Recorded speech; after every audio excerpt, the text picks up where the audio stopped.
तो भाई लोग आज के इस वाले वीडियो में काफी ज्यादा मजा आने वाला है क्योंकि वैंगलिन एक स्पेल को बनाने वाला है जो कि काफी ज्यादा खतरनाक है और वैंगलिन को एक बहुत ज्यादा खतरनाक और पावरफुल मॉस्किटो पे मिलेगा जो कि शायद से थर्ड स्टेप के ऊपर है। तो चलिए फटाफट से वीडियो को स्टार्ट करते हैं। तो जैसा कि हमने इसके पिछले एपिसोड में देखा था कि वैंगलिन विंड सेलेस्टियल रियल्म के अंदर आ गया था और वैंगलिन की मॉस्किटो किंग ने जो यहाँ पर का जो मॉस्किटो किंग था उसे मार दिया था। तो अब आगे तो वीडियो की स्टार्टिंग में हम वैंगलिन के मॉस्किटो किंग को देखते हैं जो कि अपने किंग की ऑरा को बाहर फैलाने लगता है, जिस वजह से यहाँ पर के जो रेड मॉस्किटोस थे वो तुरंत ही सरेंडर कर देते, लेकिन जो ब्लू वाले मॉस्किटोस थे वो थोड़ा स्ट्रगल करने लगते हैं। लेकिन जैसे किंग का प्रेशर ज्यादा बढ़ने लगता है वो भी सरेंडर कर देते हैं, लेकिन जो व्हाइट वाले मॉस्किटो थे वो कोल्ड नजर से वैंगलिन के मॉस्किटो को देखने लगते और वो सरेंडर नहीं करते और अपने आप को सेल्फ डिस्ट्रक्ट कर देते। और ये दोनों निर्वाणा शैटर के लेवल के बराबर थे, इसलिए इनका जो फटने का इम्पैक्ट था उसकी शॉक खतरनाक पैदा होती है, जिस वजह से उन पत्थरों के पीछे हुए छुपा हुआ जो सोंग लोहाई था वो देखकर डर गया था। लेकिन वैंगलिन की ओरिजिन सोल को जब वो देखता है उसके आंखों में लालच आ जाता है क्योंकि अब वो वैंगलिन की ओरिजिन सोल को अपने कब्जे में करना चाहता था, उसके ऊपर कंट्रोल करना चाहता था और फिर वो मॉस्किटो किंग को कब्जा लेगा। उसे ऐसा लगने लगता है कि शायद से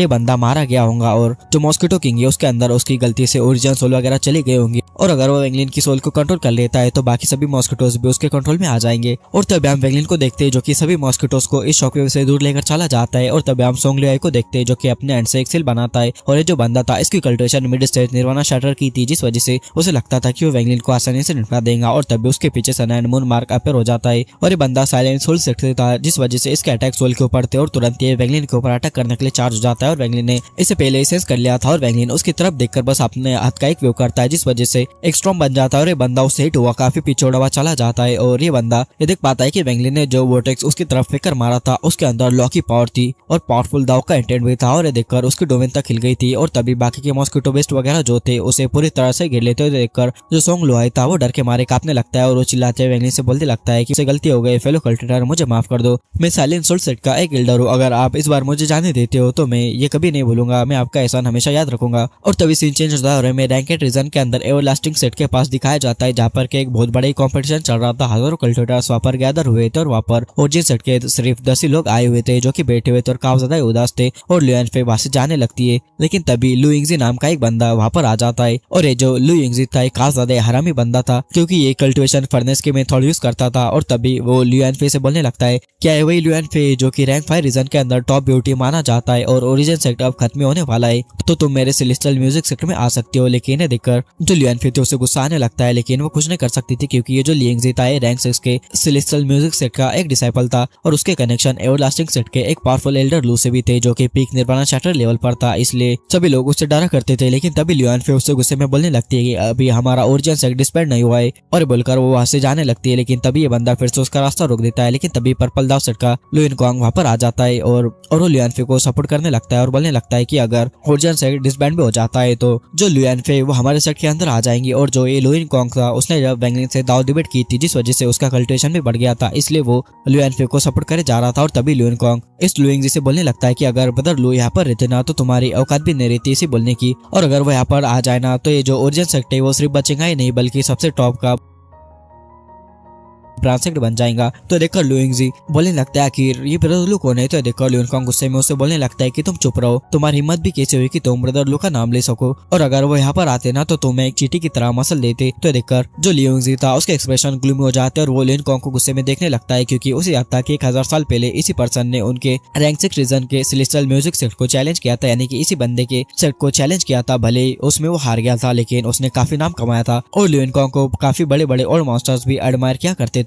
लेकिन तभी बोलने लगता है कि लुइन कॉन्ग बड़ी बातें बनाना इजी है, मैं देखना चाहता हूँ कि आखिर वो लियो नाम का बंदा क्या मुझे एक एंड की तरह मसल सकता है। तो देखकर लुइन कॉन्ग उससे बोलने लगता है अगर वो यहाँ पर आ जाए तो तुम्हें पता चल जाएगा। लेकिन तभी यहाँ पर एक आवाज गूंजती है जो कि बोलने लगती है कि लुइन कॉन्ग मैं भी उस बंदे से मिलना चाहूंगा। और आवाज सुन के जो लुइन कॉन्ग और ओरिजिन सेट की लुआन फे उनके एक्सप्रेशन बदल जाते हैं क्योंकि इस आवाज के अंदर ही सोल के ऊपर अटैक था। और तब हम यहाँ पर एक जाओ नाम के बंदे को देखते हैं जो कि बाहर निकल कर आता है जिसकी कल्टिवेशन निर्वाणा शैटर स्टेज की थी। और जैसे ही वो बाहर निकलता है लू यिंगजी उसे ग्रीट करता है और बोलने लगता है सीनियर जाओ मैं आपको ग्रीट करता हूँ। और जो जाओ नाम का बंदा था वो रैंक 7 माउंटेन सीकिंग सेट का था और लुइन कॉन्ग को भी उसे ग्रीट करना पड़ता है। तुमने कहा था कि वो बंदा इसे एक एंड की तरह मसल सकता है, तो मैं भी देखना चाहूंगा क्या वो बंदा सच में इतना पावरफुल है या नहीं, क्या तुम इस चैलेंज के लिए एक्सेप्ट करते हो। लेकिन तभी देखकर लुआन फे आगे आ जाती है क्योंकि वो देख सकती थी कि यहाँ पर मैटर गर्म हो रहा है और वो इस मिडिल एज मैन से जो कि जाओ नाम का बंदा था उसे बोलने लगती है इसमें फेलो कल्टिवेटर लू की कोई गलती नहीं है, हमारा ओरिजिन सेट। लेकिन वो आगे कुछ बोलने वाली थी कि तभी वो जो ओल्ड मैन था अपना प्रेशर रिलीज करता है जिस वजह से लुआन फे पीछे उड़ भी जाती है उसके मुंह से कई सारा ब्लड भी बाहर निकल जाता है और जाओ नाम का बंदा बोलने लगता है कि तुम जैसी लड़कियों को यहाँ पर बोलने का कोई हक नहीं। तो देखो लुइनकॉन्ग आगे आता है और बोलने लगता है अगर ब्रदर लू यहाँ पर आए और उन्होंने इस बंदे को किल नहीं कर पाया यानी कि लुइंग जी को, तो मैं आपको एक्सप्लेनेशन दे दूंगा। तो देखकर वो जाओ नाम का बंदा जिसका पूरा नाम की जाओलोंग था वो ऐसे जाने लगता है। तो लियोंग जी भी उसके पीछे जाने लगता है, लेकिन तभी हम स्काई में एक व्हाइट लाइट को देख पाते हैं जिसके अंदर की कोई और नहीं बल्कि अपनी ली कैन में थी। और वो जैसे यहाँ पर आती है हम देख पाते हैं कि सभी कल्टिवेटर्स की नजर उसके ऊपर चली जाती है और सभी लोग इसे देखकर समझ जाते हैं कि ये कोई और नहीं बल्कि ली कैन में। और वो जैसे यहाँ पर आई थी निर्वाणा शाटर लेवल का एक पावरफुल कोल्ड ऑरा फैल चुका था और सभी लोग उसे देखकर काफी ज्यादा शॉक थे, क्योंकि सभी लोग ही पहचान गए थे कि ये रैंक 9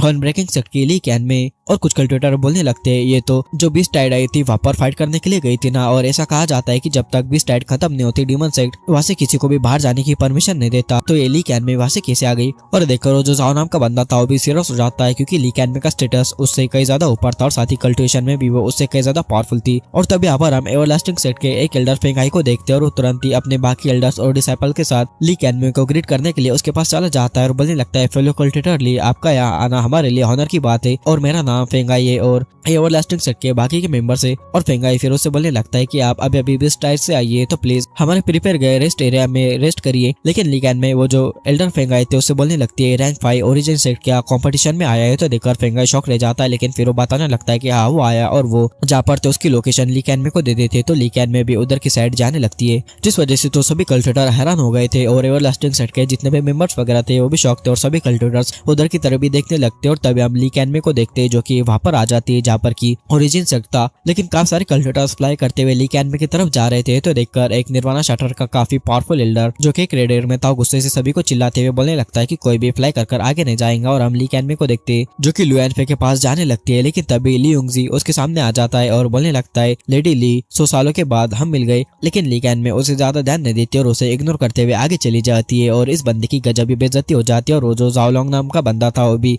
ली कैन में को रिस्पेक्ट देता है, लेकिन ली कैन में उसके ऊपर भी ध्यान नहीं देती और वो लुएनफे के पास जाती है और बोलने लगती है क्या वो आया। और ये सुनते ही वहां पर के मौजूद सभी लोग शौक रह जाते हैं और बोलने लगते हैं आखिर वो बंदा है तो है कौन। और ये देखकर फेंगाई नाम का जो एल्डर था वो भी समझ गया था कि वो जो बंदा है कुछ ज्यादा ही पावरफुल होगा, उसमें कुछ तो बात है, जिस वजह से ली कैन में भी यहाँ पर आ गई। और जो जाओलोंग नाम का बंदा वो तो ये देखकर शौक रह गया था, क्योंकि ली कैन में खुद यहाँ पर आई थी उस बंदे के लिए। तो इसे पता चल जाता है, लगता है कि वो जो बंदा है सच में काफी पावरफुल है। तो ये देखकर जो लुएनफे थे वो बताने लगती है कि 100 सालों से उनकी कोई न्यूज नहीं और पता नहीं कि वो आएंगे भी या नहीं। तो देखकर ली कैन में थोड़ा सा सैड हो जाती है, लेकिन वो ऊपर से दिखाती नहीं, लेकिन वो देखती है कि लुएनफे इंजर है। तो देखकर उसे गुस्सा आ जाता है और वो उसे बोलने लगती है कि तुम्हें किसने इंजर किया और इंजरी अभी भी फ्रेश है। तो देखकर जो लुएनफे थी वो सब कुछ बताने लगती है लुइंगजी के बारे में कि कैसे वो कल्टिवेशन फर्नेस बनाने की बात वगैरह कर रहा था। और वो जो निर्वाणा शटर का बंदा था जाओलोंग उसके बारे में सब कुछ बता देती है कि उसी ने उसे इंजर किया है। तो देखकर ली कैन में को काफी ज्यादा गुस्सा आ जाता है और अपनी लेटेस्ट निर्वाणा शटर की पावर का यूज करते हुए सीधा जो जाओलोंग था उसके ऊपर अटैक करने के लिए चार्ज हो जाती है। लेकिन जाओलोंग ने पहले कुछ सेल्स बनाना स्टार्ट कर दिया था, लेकिन भाई जो ली कैन में थे वो लेटेस्ट निर्वाणा शटर की थी और तभी अपना किलिंग इंटेंट रिलीज करती है, जिस वजह से तो जाओलोंग की पूरी तरह से बॉडी कोलैप्स हो जाती है। उसके बॉडी पार्ट्स एक एक करके कोलैप्स होते हैं और फाइनली उसकी बॉडी भी कोलैप्स हो जाती है। लेकिन वो अपनी ओरिजिनल सोल को लेकर यहाँ से भागने लगता है। लेकिन ली कैन में यह देखकर दो एवरलास्टिंग सेट के एल्डर्स थे उनको बोलती है कि मैं इसका एक्सप्लेनेशन बाद में दे दूंगी।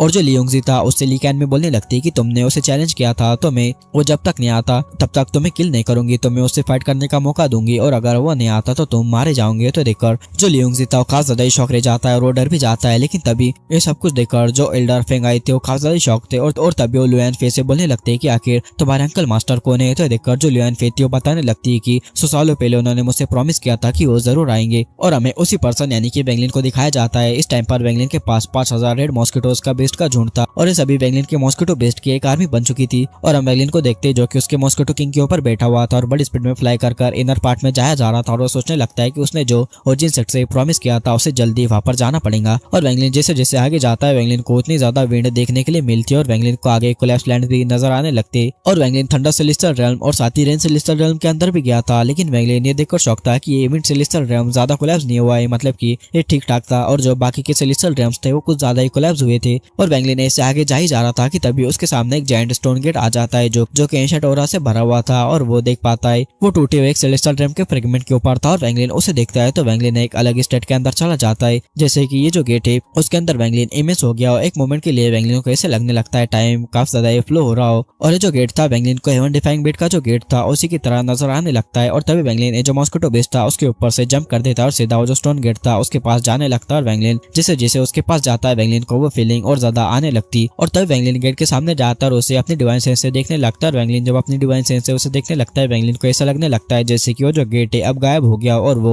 किसी क्रिएचर की तरह दिखाई दे रहा हो और वैंगलिन एक अलग स्टेट में जाने लगता है और ये स्टेट बिल्कुल वैसे ही थी जैसे कि वैंगलिन ने सनडर नाइट स्पेल को क्रिएट करते टाइम फील किया था। सेम वैसे ही ये फीलिंग थी और वैंगलिन कुछ अब शी रियल स्टेट के अंदर एंटर कर चुका था और वैंगलिन इसके अंदर इस तरह से खो चुका था कि वैंगलिन की विटैलिटी और ऑरा पूरी तरह से गायब हो चुका था। तो देखकर मॉस्किटो किंग जो था वो काफी ज्यादा शॉक रह जाता है। वो अपने मास्टर की ऑरा को फील नहीं कर पा रहा था और वो कंफ्यूज हो गया था और वो चिल्लाने लगता है, रोज करने लगता है, लेकिन वो वैंगलिन की बॉडी को प्रोटेक्ट करने के लिए आगे आ जाता और सभी जो मॉस्किटो थे वो भी सेम ऐसा ही करते। और तभी हम इसी बीच विन सेलेस्टियल रेल्म के अंदर एक स्टोन स्टैचू को देख पाते जो कि अपनी आंखें खोल देता है और बोलने लगता है इस स्टोन गेट के अंदर 9 लॉ सील हुए। मैं देखना चाहता हूँ कि आखिर ये लड़का कौन से लॉ को कंप्लीट कर पाता है।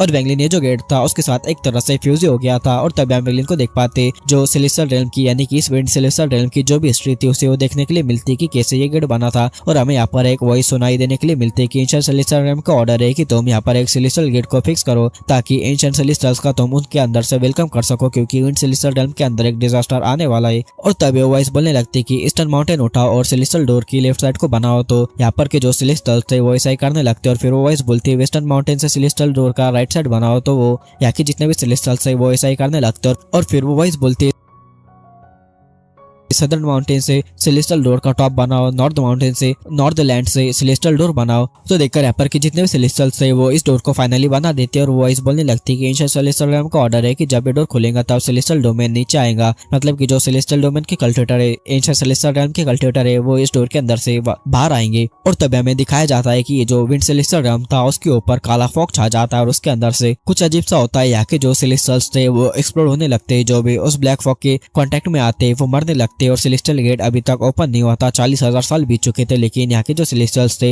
वो मारे जाने लगे थे। तो देखकर कुछ सेलेस्टियल्स बोलने लगते हम इतने मरे जा रहे, हमारे ऊपर इतना बड़ा डिजास्टर आ गया लेकिन अभी तक सेलेस्टियल डोमेन से एंशिएंट सेलेस्टियल रेल्म से हमें बचाने के लिए कोई आया ही नहीं। और उनमें से कुछ लोग बोलने लगते अगर वो नहीं आते तो हम खुद ही इससे फाइट करेंगे और कुछ बोलने लगते हम मरेंगे भी यहाँ पर चाहे कुछ भी हो जाए। और हम स्काई को देख पाते जहाँ पर से एक फिंगर बाहर निकलती जो कि यहाँ पर आती और सीधा जो डोर था उससे जाकर कोलैप्स हो जाती है, जिस वजह से यहाँ पर एक खतरनाक एक्सप्लोजन होता है, जिस वजह से यहाँ पर के जितने भी सेलेस्टियल्स वगैरह थे वो मारे जाने लगते। सभी लोग बुरी तरह से मारे जाते और जो सेलेस्टियल गेट था वो भी आधे से ज्यादा कोलैप्स हो चुका था। और तभी हमें एक क्रैक को दिखाया जाता है जो कि 1000 फीट वाइड था और दूसरी तरफ से पर्पल प्लैनेट दिखाया जाता है और वहां से खतरनाक ही पावरफुल बीस्ट जिनके बड़े बड़े मुंह थे वो विंड सेलेस्टियल रेल्म के अंदर आने लगते, यानी कि कोई और नहीं बल्कि मॉस्किटो बीस्ट थे। और वैंगलिन ने देखकर काफी ज्यादा शौक था लेकिन वैंगलिन अपनी आंखें बंद कर लेता है और उस डोर को अपने हट के अंदर ही इंप्रेट करने लगता है। और वैंगलिन को उसके पास 8 स्ट्रेंज फोर्सेस फील होने लगते और ये जो 8 फोर्सेस थे वो असल में कोई फोर्स नहीं बल्कि 8 लॉस थे। और वैंगलिन बोलने लगता है कि अगर मैं यहाँ पर कुछ 1000 साल वेट करूँ तो मैं लेट स्टेज निर्वाणा शाटर तक पहुंच जाऊंगा, लेकिन वैंगलिन के पास वेट करने का टाइम नहीं था। तो वैंगलिन ये 8 लॉस को समझना छोड़ देता है क्योंकि वैंगलिन को यहाँ पर एक 9वां लॉ भी देखने के लिए मिलता है और वैंगलिन बोलने लगता है इसके अंदर एक 9वां लॉ भी है जो कि टाइम से इटर्निटी बन गया था। मतलब कि देखो इसके अंदर टोटल 80 लॉस थे लेकिन टाइम की वजह से एक इटर्निटी लॉ यहाँ पर बन गया था और वैंगलिन इसके अंदर पूरी तरह से खो चुका था। और इस टाइम पर वैंगलिन को वैंगपिंग के साथ दिखाया जाता है कैसे वो पहाड़ वगैरह चढ़ रहे थे वो सभी दिखाया जाने लगता है, यानी कि वैंगलिन की पास्ट की लाइफ जो कि उसने वैंगपिंग के साथ बिताई थी वो दिखाई देने लगती है। और वैंगलिन सिकिंग दाव का मतलब समझ जाता है और वो बोलने लगता है सिकिंग दाव का मतलब है कि उस दाव को अपने हार्ट में इम्प्रिंट करवा लेना और यही असल दाव सीखेंगे। और तुम जब किसी लॉ को कंप्रेहेंड करते हो, स्लोली एक्सपीरियंस करते हो तो वो एंड में तुम्हारी एक डोमेन बन जाता है। और वैंगलिन वैंगपिंग के साथ जितने भी उसकी यादें थे उसे फ्लोइंग टाइम में देख पाता है और वैंगलिन बोलने लगता है तुम्हारे फादर ने सेकंड स्पेल बना लिया है, अब उसका नाम है फ्लोइंग टाइम। और वैंगलिन इस स्पेल को ऐसे ही कंप्लीट करने लगता है। उसे 10 दिन बीत जाते हैं और हमें मॉस्किटो बीस्ट को दिखाया जाता है जो कि अभी भी वैंगलिन के आसपास ही घूमे जा रहे थे, लेकिन तब भी हमें उस रैंक 8 सेट के कल्टिवेटर को दिखाया जाता है जो कि लियोन लेता जो कि वैंगलिन से विंड सेलेस्टियल रेल्म के बाहर मिला था, यानी कि उसी क्रैक के बाहर मिला था और उसके साथ कुछ कल्टिवेटर्स भी थे। और उन्हें ये बात काफी ज्यादा शॉक कर रही थी क्योंकि वो जैसे जैसे यहाँ पर आ रहे थे उन्हें कोई भी मॉस्किटो बीस्ट यहाँ पर देखने के लिए नहीं मिल रहा था और तभी वो यहाँ पर आ जाते और जब वो इतने सारे मॉस्किटोस को देखते हो काफी ज्यादा शॉक रह जाते क्योंकि यहाँ पर हजारों से मॉस्किटोस थे। लेकिन तभी एक ब्लैक कपड़ों कपड़े वाला यूथ ऊपर की तरफ देखता है, यानी कि वो जो स्टोन गेट था उसके ऊपर देखता है जहाँ पर कि कल्टिवेटर बैठा हुआ था। और ये देखकर सभी लोग शौक रह जाते हैं। लियो एनले तो बोलने लगता है ये तो इम्पॉसिबल है, क्योंकि देखने से सेम ऐसा लग रहा था कि वहाँ पर जो वो व्हाइट रूम में बंदा है वो कल्टिवेशन करे जा रहा है और सभी जो मॉस्किटो है उसे प्रोटेक्ट कर रहे हैं। और ऐसा बिल्कुल भी नहीं होता था, क्योंकि ये जो मॉस्किटो है किसी के भी कंट्रोल में नहीं आते थे, चाहे वो बंदा कितना भी पावरफुल हो। तो सभी लोग ये हैरान हो जाते हैं। लेकिन तभी उनमें से एक बंदा बोलने लगता है कि क्या आपको बंदा याद है जो कि हमें विंड सेलेस्टियल रैम के अंदर एंटर करते हुए मिला था? उसने ऐसे ही मॉस्किटो बेस्ट को कंट्रोल कर लिया था और वो बड़े आसानी से विंड सेलेस्टियल रैम के अंदर घुस गया था। और देखो लियो एनले खासा शौक था और वो आगे जाने लगते, लेकिन इतने सारे मॉस्किटोस थे तो वो दबे पाव पीछे पीछे हटने लगते और ऐसे जाने लगते। लेकिन तभी हम वैंगलिन के मॉस्किटो देखते जो कि आलस ले जा रहा था और वो जैसे इन कल्टिवेटर्स को देखता है भयंकर रोर करता है, जिस देखकर सभी मॉस्किटोस जो लियो एनले थे उसके ऊपर अटैक करने के लिए चार्ज हो जाते हैं। और लियो एनले जब भी देखता है तो चिल्लाकर ऐसे भागने लगता है। लेकिन भाई ये मॉस्किटो काफी ज्यादा पावरफुल थे। इनके अंदर जो ब्लू मॉस्किटो थे वो तो निर्वाणा क्लींजर के पीक पर भी थे, जिस वजह से उनकी स्पीड खतरनाक थी। और वो सभी लोग ही मिलकर ये जो कल्टिवेटर्स थे उन्हें घेर लेते। तो देखकर ये जो बंदे थे उनके पसीने छूटने लगते और वो अपने मौत को अपने सामने देख पाते। लेकिन ये जो मॉस्किटो थे उनके ऊपर अटैक नहीं करते, बल्कि वैंगलिन की तरफ जाने के लिए एक रास्ता बना लेते। तो देखकर वो शौक रहते, लेकिन वो जानते थे अगर वो कुछ भी चालाकी करते तो मारे जाएंगे। तो वो वैंगलिन के पास जाने लगते और ये सभी लोग वैंगलिन के पास आ जाते। और लियो एनले वैंगलिन को ग्रीट करते हुए बोलने लगता है जूनियर लियो एनले सीनियर को ग्रीट करता है और हम अनजाने में यहाँ पर आगे और हमने सीनियर को डिस्टर्ब कर दिया, लेकिन हमें माफ कर दीजिए। और ये सभी कल्टिवेटर जो कि 10 थे वो भी वैंगलिन से माफी मांगने लगते और बोलने लगते हैं कि अब हम जा सकते हैं। लेकिन वैंगलिन कोई भी जवाब नहीं देता तो मजबूरन उन्हें यहीं पर रुकना पड़ता। और वैंगलिन ऐसा नहीं था कि वो जवाब देना नहीं चाहता था, लेकिन वैंगलिन ने इन्हें सुन ही नहीं पा रहा था, क्योंकि वैंगलिन एक अलग स्टेट के अंदर था। मतलब कि उस स्टेट के अंदर अपने फ्लोइंग टाइम को बनाया जा रहा था, उसे और अच्छे से कंप्रीहेंड करा जा रहा था। और इन्होंने जब वैंगलिन के किंग मॉस्किटो को देखा था वो काफी शौक थे, वो बिल्कुल भी हलचल नहीं करते, वो एक जगह पर ही खड़े रहते और वैंगलिन के जवाब का इंतजार करने लगते। लेकिन तभी हम वैंगलिन को देखते हैं जो कि बोलता है फ्लोइंग टाइम। और वैंगलिन ने जैसे ये बोला था ये जो कल्टिवेटर थे वो शौक रह जाते, क्योंकि वो अपने पुरानी यादों में जाने लगते। वो ऐसे कर 100 साल पीछे चल जाते और ऐसे कर 10 ब्रेथ के अंदर 1000 साल पीछे चल जाते। और इस वजह से जो लियो एनले की कल्टिवेशन थी वो पहले पीक निर्वाणा क्लींजर के ऊपर थी, लेकिन मुक्का मुक्कर निर्वाणा क्लींजर बन जाती है। और एक लेडी की कल्टिवेशन तो यहाँ पर एसेंडेंट की बन जाती है और ऐसे 2000 साल पीछे चल जाते हैं। और लियो एनले की जो कल्टिवेशन थी अब वो पीक निर्वाणा स्कायर तक चली जाती है। और ऐसे 12 बेस का टाइम बीत जाता है और तभी वैंगलिन अपनी आंखें खोल लेता और वैंगलिन की आंखों में सभी लोग इस टाइम पर लॉस को देख सकते थे और सभी का माइंड ये देखकर काफी ज्यादा शॉक में चला जाता है। और वैंगलिन इन्हें गुस्से में देखने लगता है, क्योंकि वैंगलिन इनकी वजह से डिस्टर्ब हो गया था। और मॉस्किटो बीस्ट जब देखता है शॉक रह जाता है, क्योंकि उसे लगा था कि उसके जो पेरेंट है यानी कि वैंगलिन को पेरेंट ही मानता था। उसे लगने लगता है कि वैंगलिन कोई स्पेल वगैरह क्रिएट कर रहा है या फिर कुछ ना कुछ तो कर रहा है। तो वो इसके ऊपर वो टेस्ट करने के लिए इन बंदों को यहाँ पर लाया था ताकि वैंगलिन के ऊपर अटैक वगैरह कर टेस्ट कर सके। और तब हमें विंड सेलेस्टियल रैम के अंदर गहराइयों में एक स्टोन स्टैचू को दिखाया जाता है जो कि फिर से अपनी आंखें खोलता है और बोलने लगता है ये लड़का सच में सिंपल नहीं। और वैंगलिन इन्हें देखता है और बोलने लगता है तुम सभी को यहाँ पर नहीं आना चाहिए था। और वैंगलिन बोलने लगता है जल्दी से ऐसे निकल जाओ। तो देखकर वो सभी कल्टिवेटर डर के मारे ऐसे निकल कर जाने लगते और उन्होंने जो देखा था वो शौक थे वो अपने साथ एक नाम को लेकर जाते हैं फ्लोइंग टाइम। और वैंगलिन ने थंडर नाइट के बाद अपने फ्लोइंग टाइम स्पेल को बनाया था और वैंगलिन के क्रिएटेड अब बस यही 2 स्पेल थे जो कि सबसे पावरफुल थे। लेकिन वैंगलिन जानता था अभी जो उसका फ्लोइंग टाइम स्पेल है वो इतना ज्यादा पावरफुल नहीं, क्योंकि वैंगलिन बस 2000 साल तक ही पीछे ले जा सकता है टाइम को। अगर वैंगलिन इस स्पेल को और भी अच्छे तरीके से कंप्लीट कर ले और उसे 10,000 या 20,000 साल पीछे ले जा जाए तो इवन की निर्वाणा चार्टर के बंदे भी ऐसे ही निपट जाएंगे। और वैंगलिन फिर से इस स्पेल को कंप्लीट करने लगता है। वैंगलिन को 10 दिन बीत जाते हैं और वैंगलिन उठ जाता है, क्योंकि उसे पता था कि रैंक 8 सेट का कंपटीशन पहले शुरू हो चुका होगा और वैंगलिन को ओरिजिन सेट के लिए जाना था। तो वैंगलिन बोलने लगता है कि मैं 3 दिन बाद यहाँ से निकलूंगा, ओरिजिन सेट का काम खत्म करने के बाद फिर से यहाँ पर आऊंगा, क्योंकि वैंगलिन को इस स्पेल को कंप्लीट करने के लिए काफी ज्यादा टाइम लगने वाला था। लेकिन तभी वैंगलिन अपने मॉस्किटो बेस्ट के ऊपर बैठ जाता है और जो विंड सेलेस्टियल रैम था उसके इंदर पार्ट में और ज्यादा अंदर जाने लगता है। और वैंगलिन बोलने लगता है मैं देखना चाहता हूँ कि आखिर इस रैम के गहराई में आखिर कितने ज्यादा मॉस्किटो बेस्ट छुपे हुए। और वैंगलिन बड़ी स्पीड में आगे जाने लगता है और वैंगलिन अपने बॉडी के ऊपर कई सारे रेजिस्टेंस वगैरह को लगा देता है ताकि कोई भी उसके ऑरा को सेंस ना कर सके। और वैंगलिन का जो मॉस्किटो के बड़ी स्पीड में आगे चार्ज करने लगते हैं और उन्हें मॉस्किटो ग्रुप का एक बड़ा सा झुंड दिखाई देता है, जिसके अंदर के 1 लाख मॉस्किटो थे और उनके अंदर 2 पर्पल मॉस्किटोस थे जो कि पीक निर्वाणा शाटर लेवल के थे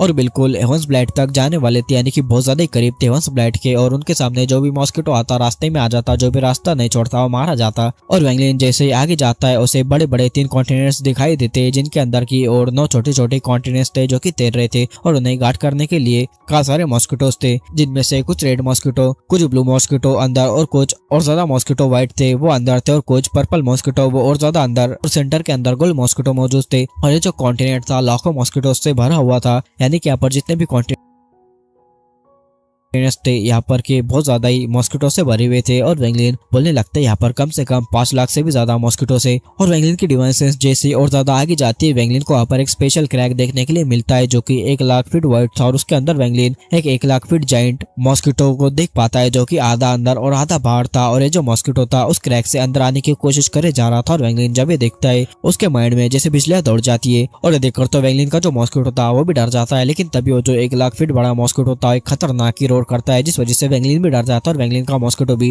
डरने लगता है। लेकिन ये मॉस्किटो भी वेंगलिन की तरह हेवन डिफाइंग था, तो वो भी अपनी डिग्निटी को बचाने के लिए खतरनाक की रोर करता है और सीधा उस जायंट मॉस्किटो के ऊपर अटैक करने के लिए चार्ज हो जाता है। और इस टाइम पर ये दोनों एक किंग मॉस्किटोस थे, तो इन दोनों के बीच अब फाइट होने वाली थी। और ये जो वेंगलिन का मॉस्किटो था वो जो बड़ा सा किंग मॉस्किटो था उसका ब्लड चाहता था। और वेंगलिन का मॉस्किटो बेस्ट आगे चार्ज कर गया था। लेकिन जो बाकी के मॉस्किटोस थे उस किंग ने यानी कि वो बड़े से किंग ने उन्हें ऑर्डर दे दिया था वेंगलिन के मॉस्किटो किंग और वेंगलिन को निपटा दो। तो बहुत सारे मॉस्किटो किंग जो कि कुछ व्हाइट वाले थे, कुछ ब्लू, कुछ रेड, वो सभी वेंगलिन के ऊपर अटैक करने के लिए चार्ज हो चुके थे। लेकिन जो वेंगलिन का मॉस्किटो किंग था एक खतरनाक की रोर करता है। उसके बॉडी के अंदर से गोल्डन लाइट बाहर निकलने लगती है जो कि किंग का ऑरा था, जिस वजह से ये बाकी के जो मॉस्किटोस थे वो पीछे हटने लगते, क्योंकि ये जो मॉस्किटो किंग का ऑरा था सीधा उनके सोल के ऊपर अटैक कर रहा था। भले ही ये जो मॉस्किटो किंग थे, भले ये जो मॉस्किटो थे वेंगलिन के मॉस्किटो किंग से ज्यादा पावरफुल थे, लेकिन उनके सोल के ऊपर एक प्रेशर आया जा रहा था जिस वजह से उन्हें पीछे हटना पड़ता है। लेकिन जो पर्पल मॉस्किटो थे उनका इसके ऊपर ज्यादा असर नहीं हो रहा था, तो वो वेंगलिन के मॉस्किटो के ऊपर अटैक करने के लिए आए जा रहे थे। लेकिन वेंगलिन को भी देखकर गुस्सा आ जाता है और वेंगलिन उसके मॉस्किटो को ऑर्डर देता है कि तुम आगे जाओ, इन्हें मैं संभाल लेता हूँ। तो वेंगलिन का मॉस्किटो अपने ओरा को रिलीज करता हुआ आगे जाने लगता है, जिस वजह से ये जो पर्पल मॉस्किटो थे वो भी थोड़े पीछे हटने लगते, लेकिन वो ये रेजिस्ट कर आगे आने लगते हैं वेंगलिन के मॉस्किटो के ऊपर अटैक करने के लिए।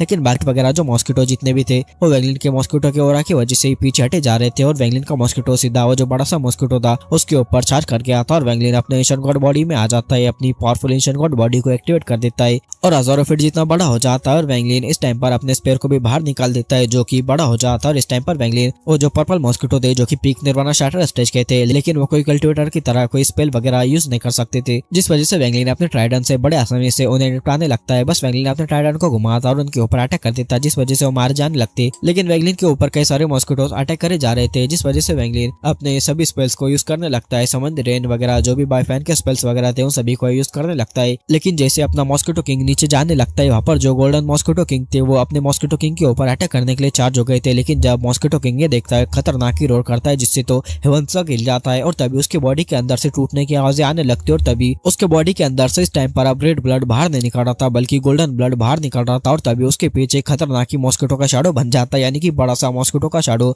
जिसे देखकर तो यहाँ पर के जितने भी मॉस्किटोस थे वो डर के मारे कांपने लगते, पीछे हटने लगते। इवन की वो जो स्पेशल क्रैक वाला बड़ा सा मॉस्किटो था वो भी ये देखकर डरने लगता है, घबरा जाता है, यानी कि अपना मॉस्किटो भी एंशिएंट गॉड मॉस्किटो है। और वेंगलिन भी जब देखता है शॉक रह जाता है। इस टाइम पर वेंगलिन के ऊपर जितने भी मॉस्किटो अटैक करे जा रहे थे अब वो वेंगलिन के ऊपर अटैक नहीं कर रहे थे। और वेंगलिन को देखकर समझ आता है उसका जो मॉस्किटो है वो सच में काफी अलग है, क्योंकि प्लेनेट सुजाकू के ऊपर भी वो अकेला घुमा करता था। नहीं तो कैसा है ये जो मॉस्किटो है वो झुंड बना कर रहते, लेकिन वेंगलिन का जो मॉस्किटो था वो अकेला घुमा करता था। और तभी वेंगलिन का मॉस्किटो किंग बड़ी स्पीड में आगे चार्ज कर जाता है और जो मॉस्किटो था बड़ा वाला मॉस्किटो उसके अंदर अपना डंक मार देता है। लेकिन वो जो बड़ा वाला मॉस्किटो था उसकी बॉडी काफी खतरनाक थी, लेकिन जैसे तैसे कर अपना मॉस्किटो किंग उसके अंदर अपने डंक को घुसा देता है और उसके ब्लड को एब्जॉर्ब करने लगता है, जिस वजह से जो बड़ा सा मॉस्किटो था वो चीखे मारने लगता है और खतरनाक ही चीखे मारे जा रहा था। और जैसे ही मॉस्किटो किंग उस जायंट मॉस्किटो किंग के ब्लड को एब्जॉर्ब करता है उसके जितना भी इंजरीज वगैरह थे जो भी हुए थे वो खत्म हो जाती है। और जैसे ही वो दूसरा घुट मारता है सीधा उसकी पावर बढ़ने लगती है, उसका किंग का ऑरा और ज्यादा बढ़ने लगता है। लेकिन वो जो जायंट मॉस्किटो था उसे काफी ज्यादा गुस्सा आ गया था, खतरनाक की रोर करता है, जिस वजह से तो वेंगलिन का किंग मॉस्किटो की बॉडी कई दूर फेंकी हुई चली जाती। लेकिन वेंगलिन का जो किंग मॉस्किटो था वो उसने कई सारे ब्लड को एब्जॉर्ब कर दिया था जो कि उसके लिए काफी ज्यादा फायदेमंद था। तो अब वो तुरंत ही ऊपर भागने लगता है और इस टाइम पर वेंगलिन के मॉस्किटो किंग का ऑरा काफी ज्यादा बढ़ गया था, जिस वजह से यहाँ पर जो रेड मॉस्किटोस थे वो भी वेंगलिन के मॉस्किटो के कंट्रोल में आने लगते। और जो बड़ा सा जायंट मॉस्किटो था इस टाइम पर उसने वो जो बड़ा सा स्पेशल कैक था उसे और ज्यादा फाड़ देता है और पूरी तरह से ये जो सेलेस्टियल रेल्म था उसके अंदर लगभग आ ही गया था, समझो बस थोड़ा सा बाहर अटका हुआ था। और इस टाइम पर उसके बॉडी से सोर्स ओरिजिनल एनर्जी बाहर निकले जा रहे थे और वेंगलिन इसे लेकर काफी ज्यादा शौक था, क्योंकि ये थर्ड स्टेप की हो रहा थी। और वेंगलिन का मॉस्किटो डर के मारे यहाँ से भागने लगते हैं। वेंगलिन भी अपने ट्राइडन को वापस से रख देता है और बड़ी स्पीड में अपने मॉस्किटो बीस्ट को लेकर यहाँ से भागने लगता है। और यहाँ पर के जितने भी मॉस्किटो थे वो वेंगलिन के मॉस्किटो के ऊपर अब अटैक नहीं कर रहे थे वेंगलिन के मॉस्किटो के ऑरा को देखकर। लेकिन भाई ये जायंट मॉस्किटो भी काफी ज्यादा खतरनाक था, उसके अंदर एक खतरनाक किंग का ऑरा था, जिस वजह से ये सभी मॉस्किटोस अब उसके कंट्रोल में आने लगते और सभी मॉस्किटो अब वेंगलिन के मॉस्किटो के ऊपर अटैक करने के लिए आने लगते। लेकिन वैंगलिन के मॉस्किटो से भी एक खतरनाक प्रेशर बाहर निकलता है, जिस वजह से 10,000 रेड मॉस्किटो उसके कंट्रोल में आ जाते और 1,000 ब्लू मॉस्किटो भी उसके कंट्रोल में आ जाते और साथ ही 100 व्हाइट मॉस्किटो भी उसके कंट्रोल में आ जाते और 2 पर्पल वाले मॉस्किटो भी उसके कंट्रोल में आ जाते और साथ ही एक गोल्डन मॉस्किटो भी वैंगलिन के मॉस्किटो बेस्ट के कंट्रोल में आ जाता है। और वैंगलिन तो इन्हें देखकर काफी ज्यादा खुश था, क्योंकि इवन की वैंगलिन अब एक हेवंस ब्लड कल्टिवेटर से भी फाइट करता था। ये इसका एक ग्रेट ट्रम्प कार्ड बन गया और वैंगलिन सोचने लगता है वो यहाँ पर आया तो उसका काफी ज्यादा ही फायदा हो गया। लेकिन इस टाइम पर अब वैंगलिन के पीछे मिलियंस ऑफ मॉस्किटोस पड़ चुके थे, जो कि सभी निर्वाणा शैटर लेवल के थे और कुछ तो निर्वाणा शैटर के भी ऊपर थे। लेकिन वैंगलिन का मॉस्किटो रुकता नहीं, वो बड़ी स्पीड में ऐसे भागने लगता है। वैंगलिन भी बड़ी स्पीड में ऐसे भागा जा रहा था और हम वैंगलिन के पीछे देख सकते थे कि मिलियंस ऑफ मॉस्किटोस लगे हुए थे और वैंगलिन भी देखकर काफी शौक था, वो डर गया था। लेकिन भाई वैंगलिन भी अपना खतरनाक था और सेलेस्टियल स्लिंग स्टैम्प को बाहर निकालता है, ऑल सिर के सोल के साथ फ्यूज हो जाता है और वो जो हेवन डिफाइंग बिट की इमिटेशन की कॉपी थी उसे बाहर निकालता है और इनके ऊपर फेकर मारता है, समंदर डिफाइंग स्पेल को यूज करता है और सीधा एक 10,000 फीट जितना बड़ा कंपास यहाँ पर अपर हो जाता है और उसके अंदर से खतरनाक ही पावर बाहर निकलने लगती है, जिस वजह से यहाँ पर एक बैरियर बन जाता है, जिस वजह से जो मॉस्किटो होते हैं यहीं पर ही रुक जाते हैं और वैंगलिन बड़ी स्पीड में भाग जाता है। लेकिन कंपास भी उन्हें ज्यादा देर तक नहीं रोक सकता था और वो बड़ा वाला मॉस्किटो भी वैंगलिन के पीछे आए जा रहा था और वो तो वैंगलिन को बिल्कुल छोड़ने वाला नहीं था। तो देखकर वैंगलिन वॉइड में अपने हाथ को डालता है, यानी कि अपने स्टोरेज स्पेस के अंदर अपने हाथ को डाल लिया था और वैंगलिन उसके अंदर एक अलग सा स्टोरेज स्पेस बनाने लगता है इन सभी मॉस्किटो बीस्ट को उनके अंदर रखने के लिए, क्योंकि वो उसके खुद के स्टोरेज स्पेस के अंदर ही नहीं रह सकता था। तो वैंगलिन एक स्टोरेज स्पेस को बना लेता है, लेकिन वो स्टेबल नहीं था, तो वैंगलिन उसे अपने थंडर से स्टेबल करने लगता है और साथ ही अपनी जो फायर थी उसे भी डाल देता है, जिस वजह से ये जो स्टोरेज स्पेस था वो स्टेबल हो जाता है। वैंगलिन उसके अंदर कई सारे सेलेस्टियल जेट्स और ओरिजिन क्रिस्टल को फेंक देता है और उन्हें फोड़ देता है, ताकि उसके अंदर सेलेस्टियल एनर्जी और साथ ही ओरिजिन एनर्जी भी हो सके, क्योंकि जो मॉस्किटो बेस्ट थे उन्हें काफी सारी ओरिजिन एनर्जी वगैरह चाहिए रहती थी। वैंगलिन सभी मॉस्किटोस को अंदर भेज देता है और फिर बड़ी स्पीड में ऐसे भागने लगता है और तभी वैंगलिन फर्स्ट टाइम यहाँ पर क्लाउड सी के अंदर अपने स्पेशल बेंडिंग को यूज करता है, वर्ल्ड के साथ मर्ज हो जाता है और बड़ी स्पीड में ऐसे जाने लगता है। लेकिन जाने से पहले गुस्से में वो जो बड़ा वाला मॉस्किटो था उससे गुस्से में देखने लगता है और ये जो स्पेल था इसे यूज करने के लिए कहीं ना कहीं की लोकेशन सेट करनी पड़ती थी। तो वैंगलिन वो जो बड़ा सा क्रैक था वहाँ की लोकेशन को सेट करता है और फिर यहाँ से डिसअपियर हो जाता है और सीधा वहीं पर ही अपेयर होता है और वैंगलिन अपने पीछे देखता है जहाँ पर कि उसे काफी सारी रम्बलिंग से आवाजें आई जा रही थी, यानी कि जो मॉस्किटो थे वैंगलिन के पीछे आए जा रहे थे। लेकिन तब वैंगलिन उस क्रैक से बाहर निकल जाता है और रैंकेड रीजन के अंदर एंटर कर जाता है। लेकिन ये जो मॉस्किटो बेस्ट थे वो वैंगलिन को छोड़ने वाले थोड़ी थे, वो वैंगलिन के पीछे आए जा रहे थे। लेकिन फिर से हमें इसी सेलेस्टियल रेल्म के अंदर उसी स्टोन स्टैचू को दिखाया जाता है, जो कि बोलने लगता है इस बार मैं तुम्हारी हेल्प कर रहा हूँ, अगली बार तुम मेरी हेल्प कर लेना। मतलब कि ये जितने भी मॉस्किटो बीस्ट अब बाहर जाने वाले थे ये बंदा उन्हें रोक देंगे। और हम वैंगलिन को देखते हैं जो कि बड़ी स्पीड में यहाँ से भागने लगता है, सीधा एवरलास्टिंग सेट की तरफ चार्ज कर जाता है, क्योंकि जो ओरिजिन सेट का कंपटीशन था अभी वो स्टार्ट ही होने वाला था। तो वैंगलिन उधर चार्ज कर जाता है और तो इसी वक्त हमें एवरलास्टिंग सेट में जो रैंक 5 रीजन के कंपटीशन थे उसे दिखाया जाता है और इस टाइम पर जो पर्पल दाव सेट था वो सभी के ऊपर भारी पड़े जा रहा था। वहाँ पर 1 लाख से ज्यादा कल्टिवेटर्स और एल्डर फेंगाए और वो रेड एयर वाला जो ओल्ड मैन था और कुछ और कल्टिवेटर बैठे हुए थे, वो सभी इस कंपटीशन को देखे जा रहे थे। और तभी वहाँ पर जो व्हाइट कपड़े में एक जो ओल्ड मैन था ऑस्कर बोलने लगता है ये जो पर्पल दाव सेट की कामयाबी है उन सभी का क्रेडिट लुइन कॉन्ग को जाता है और गॉड सेट भी उसकी तारीफ करता है। और ये जो बुड्ढा था निर्वाणा शैटर स्टेज का था, लेकिन तभी वहाँ पर एक पर्पल ड्रेस में बंदी बैठी हुई थी जो कि काफी ज्यादा कोल्ड थी, जिसे कि यहाँ पर किसी चीज से भी लेना देना नहीं था और एक कोई और नहीं बल्कि अपनी मूविंग में थी। और उसी की साइड में एक और बंदी बैठी हुई थी जो कि वांग शांगशान थी, वो स्माइल करते हुए बोलने लगती है सेक्ट मास्टर आप सीरियस मत होइए, गॉड सेट भले लुइन कॉन्ग की तारीफ करता है लेकिन इसका डिसीजन मैं नहीं ले सकती। तो देखकर व्हाइट हेयर मैन कुछ नहीं बोलता और वो जो ब्यूटीफुल वुमन थी उसे देखने लगता है, यानी कि अपनी मूविंग में को देखने लगता है, क्योंकि वो उसके आइडेंटिटी को समझ नहीं पा रहा था। और हम लुइन कॉन्ग के बैटल को देख पाते हैं और उसके सामने वाला जो बंदा था रैंक 5 सेट का जो मास्टर था वो डरा हुआ था। और हम वांग शांगशान को देखते हैं जो कि लुइन कॉन्ग को देखते हुए स्माइल करते हुए मूविंग में से बोलने लगती है लुइन कॉन्ग काफी ज्यादा अच्छा है, वो वर्ल्ड के साथ मर्ज भी हो सकता है। तो आपको इसके बारे में क्या लगता है? तो देखकर मूविंग में इसके ऊपर कोई ध्यान नहीं दे रही थी और साथ ही इंटरेस्ट भी नहीं दिखाती। इसे बस इलाइट कहा जा सकता है, क्योंकि भाई जो अपना अलाइन सिस्टम है ना वो काफी खतरनाक है, मतलब कि उसके अंदर के कल्टिवेटर काफी ज्यादा विशेष रहते और साथ ही मूविंग में एक ऐसे बंदे को भी जानती थी जो कि काफी ज्यादा खतरनाक था, उसके सामने लुइन कॉन्ग कुछ भी नहीं। और लुइन कॉन्ग को मूविंग में जब जब देखती है उसके माइंड में एक चेहरा आने लगता है। तो देखकर वांग शांगशांग पूछने लगती है कि आपकी जगह पर भी कोई ऐसा बंदा है, क्योंकि जो लुइन कॉन्ग है काफी ज्यादा टैलेंटेड है, उसकी दाव की समझ भी काफी ज्यादा ही अच्छी है। तो देखकर वो जो मिडिल एज मैन था बताने लगता है कि लुइन कॉन्ग ने 3000 साल किए और वो 1000 साल में एसेंडेंट पहुंच गया था और अगले 1000 सालों के अंदर वो निर्वाणा स्कायर पहुंच गया था और फिर निर्वाणा क्लींजर बन गया। क्या आप भी ऐसे कोई कल्टिवेटर को जानती हो जो कि इतना ज्यादा टैलेंटेड हो? उसे देखकर मूविंग में थोड़ी देर चुप रहती और फिर कुछ याद करते हुए बोलने लगती है कि मैं एक कल्टिवेटर को जानती हूँ जिसने की 200 सालों के अंदर कोर फॉर्मेशन स्टेज को अचीव किया था, 500 सालों में सोल ट्रांसफॉर्मेशन पर पहुंच गया और उसने 800 सालों में एसेंडेंट, 1000 सालों के अंदर रिंगैंग स्टेज और फिर 2000 साल पहले ही वो निर्वाणा क्लींजर स्टेज के अर्ली स्टेज के ऊपर पहुंच गया था। और फिर मूविंग में उसके डोमेन के बारे में बताने लगती है कि पहले उसकी डोमेन लाइफ एंड डेथ थी, फिर कर्मा में बदल गई और ऐसा बहुत ज्यादा ही कम होता है कि कोई अपने डोमेन को ऐसे बदल सके। और अगर उस बंदे के सामने दाव की बात किया जाए तो ल्यून क्वांग उसके सामने कुछ भी नहीं है और अगर लाइफ एंड डेथ बैटल हो तो ल्यून क्वांग उससे कभी भी जीत नहीं सकता। वो बंदा ल्यून क्वांग को ऐसे ही निपटा देगा। और यहाँ पर किसकी बात हो रही है तुम लोग वो कमेंट में बताओ। और भाई वेंगलिन अब यहाँ पर आकर जो ओरा फार्मिंग करने वाला है ना, मतलब तुम पूछो ही मत। और भाई जल्दी एक काफी ज्यादा ही खतरनाक फाइट आने वाली जो कि पूरे रेनगेड इमोर्टल में सबसे ज्यादा खतरनाक मानी जाती है। इवन कि तुम कोई भी नोल रीडर को पूछोगे कि तुम्हारी फेवरेट फाइट कौन सी है तो वो बंदा इसके आगे जो फाइट होने वाली है उसी का नाम लेगा, जिसके ऊपर की मैं स्पेशल वीडियो भी बनाऊंगा। लेकिन तभी जब तुम 30 के सब्सक्राइबर्स जल्द से जल्द कंप्लीट करवा देते हो तो फिर मैं 1 घंटे की लॉन्ग वीडियो लाऊंगा और पूरी फाइट को एक ही बारे में एक्सप्लेन करूंगा। और साथ ही इसके नेक्स्ट पार्ट के लिए 2K लाइक्स और 500 कमेंट्स कंप्लीट करवा दो और साथ ही हाइप भी कर दो।